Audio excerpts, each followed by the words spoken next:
Assalamu alaikum урматтуу YouTube көрүүчүлөр, Базар Аламы каналына катталуучулары. Бүгүн 19 январь 2024 жыл. Экрандагы ушул козулуу койлор сатылат, достор. Бул 2 тиш 5 кой, 5 козусу менен.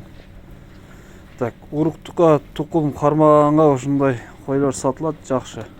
Так, баасына келсек 27 000 сомдон кеми бар.